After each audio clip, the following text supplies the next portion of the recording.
In this video, I'm going to expose how officials in Ohio alter my birth records. I'll tell you why in the next video. But I will say this, it involves a cover-up of my real mother's death. Here's a copy of a 1968 divorce petition filed by the plaintiff, Hubert Jackson Sr.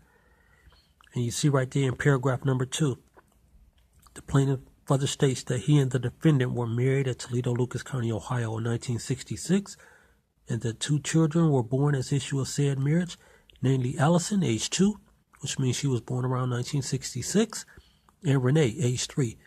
So Renee was born around 1965, the year that I was supposed to have been born. That's a problem. Moving on. The woman who I thought was my mother all my life files her answer on August 9th, 1968, and she admits to the marriage, residence, and birth of the children. In other words, she didn't protect me. She didn't say anything about me. Okay? 3 years go by. Now the year is 1971. And the woman who I thought was my mother files an amended answer. Okay? Amended answer. 3 years later, and that's when I mentioned for the first time. There it is right there. And she also states that now it's 3 children, okay, that were born during the marriage. Okay? April 23rd, 1971. Follow this. On that same day, this 23rd day of April 1971, this cause came on to be heard on a counterclaim of the defendant. The petition of the defendant having been withdrawn.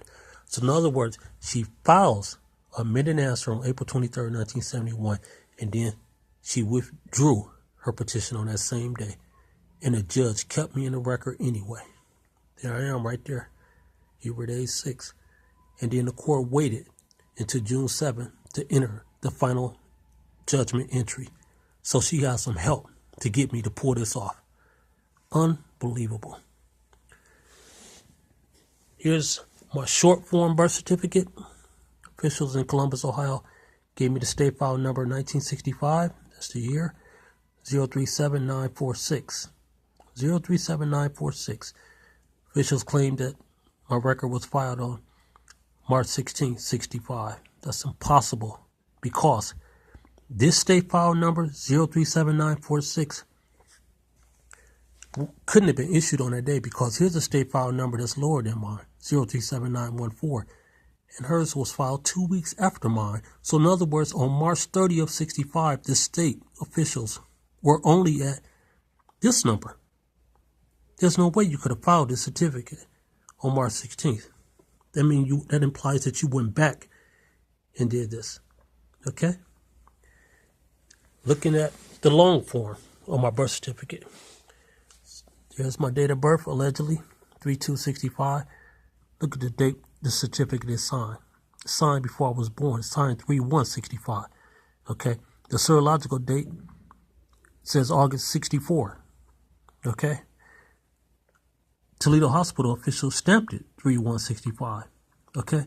So you already see what's going on. I don't even know my birthday. Okay? Unbelievable. And when you look at the stamp mark, it looked like it was originally filed on March 1, 1965. And someone went back and added a 6 later on when they realized, oh, he's not even born until the 2nd. Looking at this. I got some birth certificates, which is Dr. Carl L. Armstrong. He's a prominent physician in Toledo, Ohio that delivered thousands of babies. He's an innocent man, and Toledo Hospital staff, they forged the doctor's signature, okay, to help pull this off. They're involved because I have other certificates. Let's take a look at them.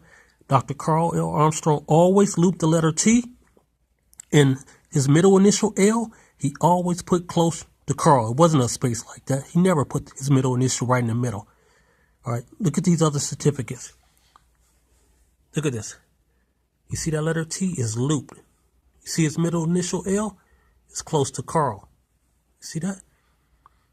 Filed on March 30th, 65. Here's another certificate. Same signature. Look at that. He always looped the letter T. See that middle initial L? Look at the spacing. Any handwriting expert can spot this. You don't have to be an expert to even spot this. You can see it on his face. It's different signatures. That's on my birth certificate. Look at that. Here's another certificate filed on June 3rd. He always looped the letter T. Toledo Hospital is involved in this. It's another certificate filed August 25th, 65. Look at that. Every one of them is signed basically the same way except for mine. The letter T. Another certificate. This is in 1963. Look at that letter L. You see that? Unbelievable. Dr. Carl L. Armstrong passed in 2010, but he was an innocent man. He had nothing to do with the circumstances surrounding my birth and moving my birth records up from 64 to 65. Dr. Carl L. Armstrong's wife is a United States federal judge. She's retired now, but she's a United States federal judge, magistrate, a U.S. magistrate for the Northern District of Ohio, Cornelis K. Armstrong. So when I step forward, I'm hoping that Dr. Carl Armstrong's family step forward and protect his name and his legacy and say that that is not Carl L. Armstrong's signature on Mr. Jackson's birth certificate. Like I said, he's an innocent man. The signature don't match. Thank you for watching this video and stay tuned for the next.